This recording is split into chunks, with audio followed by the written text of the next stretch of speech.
예레미야 37장 1절부터 10절인데 오늘은 조금 시간이 있는 데까지 한번 마치겠지만 예레미야의 26장부터 이번 큐티와 책이 발행되는데 26장부터 전체 그림을 좀 그려야 37장, 39장의 전체 흐름의 메시지가 중요해요. 전체 개관적인 구조가 아주 중요하다. 잠깐 짚겠습니다.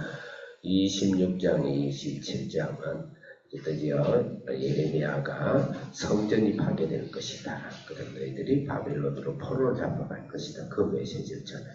그러면서 시드기야가 마지막 왕이죠. 시드기야가 예레미야를 죽이려고 가문에 넣고 그 주위의 사람들 예레미야를 죽이고 비판하기 시작하는 것이 중요한 것은 성전이 파괴된다. 그 다음에 포로로 잡혀갈 것이다. 예레미야 전체 주제는 새 언약입니다. 새 언약이 정치되는 성전이 형태적인 성전이 아니고 내 안에 있는 예수님의 성전의 완성을 이야기하기 때문에 당연하죠. 포로로 잡혀간다고 왜 하나님께서 꼭 그 바벨론 포로로 잡혀간 걸 고집하실까? 그렇게 생각할 수가 있는데 포로로 잡혀간다는 것은 우리가 죄와 죽음과 사망으로 우리는 반드시 심판을 받아야 됩니다. 그 반드시 예레미야는 바벨론 포로에 대해서 하나님이 타임을 하지 않는 그게 무슨 말일까? 반드시 죄의 대가는 죽음, 제2상승 사망입니다. 그래서 포로에서 다시 회복할 것이라는 메시지는 예수님이 대신 우리 포로가 되고 우리를 죄와 사망을 담당하심으로써 예수님으로 다시 우리가 구원을 받는다는 새 언약의 회복을 이야기하는 것이다. 그런데 28장, 29장에서는 그것이 거짓말이 아니라 거짓 선지자들이 인가 휴머니즘적인 신앙을 갖고 인본주의 신앙을 갖고 휘둘러서 반대하는 모습이 나오죠. 그 다음에 30장부터 33장은 예수님이 죽으심으로 우리를 구원하신 그 상징적인 포로에서 해방되는 해방의 회복의 메시지가 나온다. 그때 제가 내 사형리를 한번 생각하라고 그랬어요. 오형리까지 생각하라고 그랬어요. 하나님 우리를 사랑하셔서 우리를 구원해주기 계획을 갖고 계시다. 그렇지만 인간은 모든 죄는 죄를 지었다. 그게 반드시 심판을 받아야 된다. 그게 바벨론 포로 이야기예요. 바벨론은 마치 지금 미국이냐 뭐 중국이냐 이렇게 따지면 안 돼요. 장소가 아니라 죄에 대한 심판을 말할까요? 때로는 교회가 정상적이 않을 때는 이슬람을 통하고 공산주의를 통해서 심판하셨어요. 어쩌면 바벨론은 공산주의와 이슬람을 위한 교회를 벌하고 교회를 정신 차리기 위한 채찍으로 사용하시다 이렇게 봐야 돼요. 지금 지역적인 어떤 그런 일이 아니에요. 그 다음에 그래서 회복 사형리 그 다음에 그래서 결단해라 그렇게 이야기를 했는데 지금 34장, 35장, 36장, 37장 가고 있는데 여기 특히 말씀이 중심입니다. 성전이 파괴되고 특히 36장에 보면 성전에서 말씀을 회복하죠. 성전은 원래 제사를 지낸대요. 근데 거기서 말씀을 계속 선포하는 이 36장이 나와요. 그래서 성전을 완성하신 예수님이 말씀이 육신에서 이 땅에 오시고 새 언약을 이루신다는 주님의 말씀을 이야기하는 거예요. 그런 것으로 흘러가고 오늘 37장까지 왔어요. 시간이 있으면 좀 더 흐름을 이야기하고 싶기 거기까지 하고 오늘 37장은 시드기야가 다시 왔어요. 34장, 35장, 36장은 사실은 여호와김 왕으로 다시 되돌아가지고 중간 삽입을 해놓은 거예요. 삽입절로 레갑자손 같은 경우도 원래 이방인이었는데 성기가 돼서 말씀을 지키는 그런 자손으로 보고가 되고 있어요. 그래서 말씀에 결단하고 순종해라 그 말이에요. 순종했는데 순종하지 않죠. 시드기야는 다시 왔습니다. 이거는 패망하기 한 1년 전 포로로 잡혀간 일반전 바벨론에도 포로를 했어요. 둘러싸였는데 잠깐 2차 갈그미스 전쟁인지 모르겠지 하여튼 갈그 전쟁이 애굽에서 쳐들어온다는 거 보고 그거와 대결하기 위해서 살짝 풀어줬는데 그때 시드기야가 또 착각을 한 것이죠. 자 1절 크게 읽겠습니다. 시작.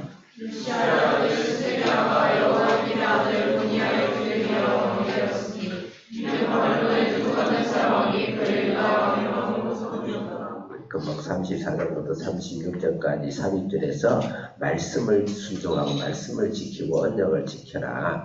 이제 말씀 중심으로 살아라. 그렇게 했는데 그 말을 듣지 않는 시드기야죠. 그래서 말씀을 듣지 않는 시드기야의 특징을 가지고 우리가 바다의 교육을 찾으면 좋겠어요. 첫째는 요시아의 아들 시드기야가 요아kim, 제가 족보를 좀 이야기할 시간 없고, 요시아는 굉장히 성군이었습니다. 종교개혁과 말씀을 찾아가지고 말씀 앞에 엎드려서 말씀으로 전 국토를 다시 재평성하는 그런 성군이었는데 그 아들이었으니까 아빠의 모습을 봤겠죠. 아빠의 모습을 보고 그 다음에 시드기야는 11년 통치했는데 에레미야가 약 40년 메시지를 전하는데 하나님이 그 돌아가는 걸 봤어요. 결국은 바벨론 포로가 되기 바로 직전 눈앞까지 포로 당해가지고 3년간 둘러싸여가지고 다 굶어 죽게 생겼어요. 그것을 다 보면서도 순종하지 않고 말씀의 성취가 보지 않는 것이죠. 그러니까 우리가 이 세상에 영으로 가득 차져 있으면 하나의 말씀이 보이지 않아요. 세상의 역사와 인간의 방법만 보이지 하나의 말씀으로 이 세상을 보는 눈이 깜깜이 어두운 것이죠. 시드기야도 내가 볼 때 기독교인으로 보고 있어요. 왔다 갔다 불안하니까 분명히 구원받는 기독교인 같아요. 왔다 갔다 하면서 왜요? 영으로 말씀으로 세상을 분별하지 못하고 영이 어두워져서 그런 모습이다. 우리가 그런 모습 되면 안 되겠다. 2절 같이 읽겠습니다. 시작.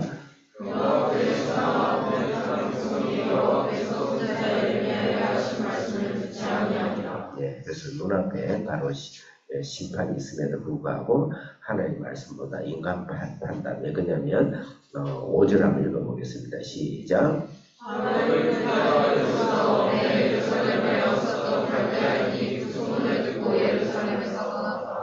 군대가 갈루이스 전쟁 때문에 애굽이 쳐들어올 때 잠깐 포위를 잠깐 풀어가지고 내려갔어요. 그러니까 그 상황을 보고 나름대로 정책적인 판단, 국제 정세의 판단, 전문가의 판단, 그렇게 세상적인 문제의 판단으로 하나님의 말씀을 듣지 않는 것이죠. 이 세상은 하나님의 말씀대로 움직여요. 하나님의 말씀의 계획대로 이 세상의 역사가 움직이지 정책적인 판단, 정치적인 판단, 국제적인 정세 그거 중요하지 않아요. 하나님은 기꺼이 가고 부상자만 데리고도 얼마든지 하나님을 성취하기 때문에 하나님의 말씀 앞에 서야 된다. 우리 시드기야가 종교적으로 열심히 교회도 다니고 아마 종교의 장이 될 수도 있겠고 하겠지만 하나님의 말씀에 깨어있고 하나님의 영이 깨어있고 영의 눈이 열려서 이 세상을 바라보는 이 세상에 지금 문화, 정치 여러 가지로 보는 그런 교회가 그런 눈이 얻어가지고 그런데 따르는 사람이 되면 안 되겠다. 3절 읽겠습니다. 시작.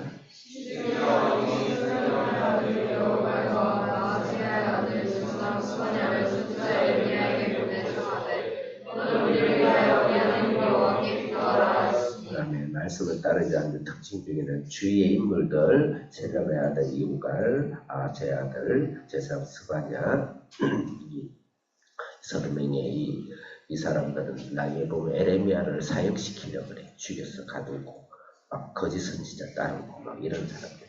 그 말씀을 따르지 않는 사람 주위에도 신앙이 없는 사람. 주위에도 신앙이 없어요. 겉모습만 신앙이 있어요. 오늘날 우리 주위에서 우리 교회나 우리 신앙생활에 있어서 그 사람 주위에 친구로 보면 그분을 한다고 그 사람 신앙을 한다 그러죠. 그래서 주위에 있는 영적인 사람하고 교제를 해야 되고 영적인 사람과 인생을 나눠야 되고 영적인 것을 나눠야지 이 세상에 많은 전략가다, 지략가다, 정책가다, 지식인이다, 학자다 그런 것은 우리가 하나님의 복음을 전하는 데서 우리의 어떤 실력을 쌓기 위해서 우리에게 필요하겠지만 그런 사람 둘러싸여 있으면 안 된다. 4절 읽겠습니다. 시작.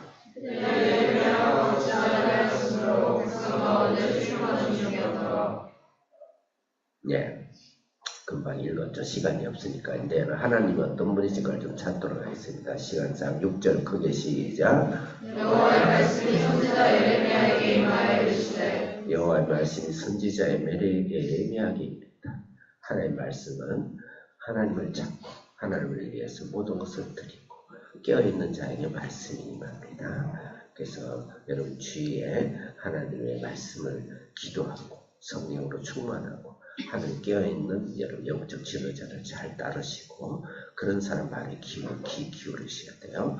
이 세상의 모든 주권은 하나님께서 결국은 말씀을 중심으로 하나님 나라를 성취를 위해서 준비하기 때문에 우리의 1순위의 우리의 청중함은 하나님의 깨어있는 선지자, 깨어있는 말씀자, 깨어있고 기도하는 자, 하나님의 영성으로 깨어있는 자, 성령의 영으로 열려있는 자, 성령의 역사와 성령의 사역을 하는 자에게 이 세상에 들어올 때 부족한 것 같고 편협된 것 같고 부족한 것 같지만 그 말씀 거기에 하나님의 말씀이 이른다. 오늘 하나님의 말씀은 대중적인 우리의 어쩌면 교회보다는 기도의 골방에서 기도하는 사람 속에 하나님의 말씀이 임할는지도 모르죠. 7절 읽겠습니다. 시작.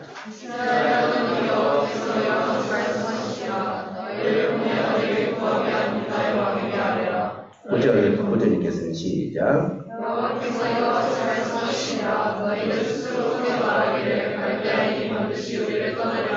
10절 시작.